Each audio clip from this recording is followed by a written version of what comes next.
अखन अहाँ सब सुन रहल छी अमजन म्यूजिक की शानदार प्रस्तुति। खुशी रिकॉर्डिंग स्टूडियो बलुआहा। काका हो किन दिलियन पायल तमर छमोगी लोटा से। काका हो किन दिलियन पायल तमर छमोगी लोटा से। अब हमरा न है तो कहे रज बंगहा के पोता हद पार करे बाते झोटा से। काका हो किन दिलियन पायल तमर छमोगी लोटा से।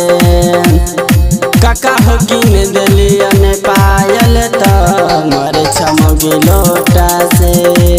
अब हमरा न है तो कहे रज बंगहा के पोता हद पार करे बात झोटा से। काका हो किन दिलियन पायल तमर छमोगी लोटा से। काका हो किन दिलियन पायल तमर छमोगी लोटा से।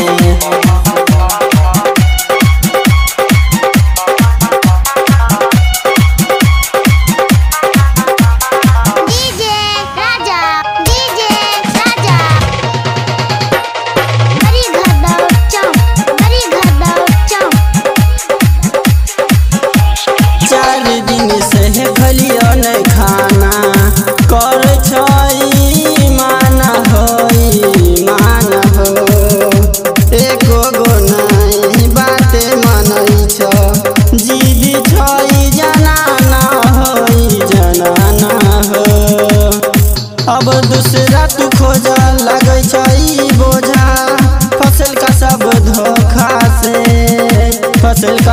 धोखा से। काका हो किन दिलियन पायल तमर छमोगी लोटा से। काका हो किन दिलियन पायल तमर छमोगी लोटा से।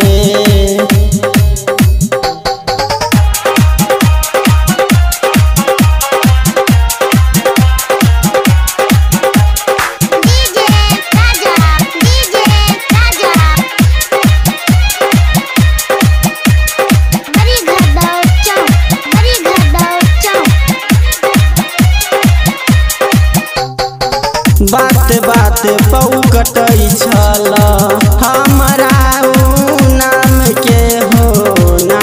के हमरा लगै छिया नीचे खाने दान के लछिया मोटा चोटा जछिया कमाबे गोटा सिंगर बाब तंग भगेला देखाब एकरा ओझा से। काका हो किन दिलियन पायल तमर छमोगी लोटा से। काका हो किन दिलियन पायल तमर छमोगी लोटा से। खुशी रिकॉर्डिंग स्टूडियो बलुआहा।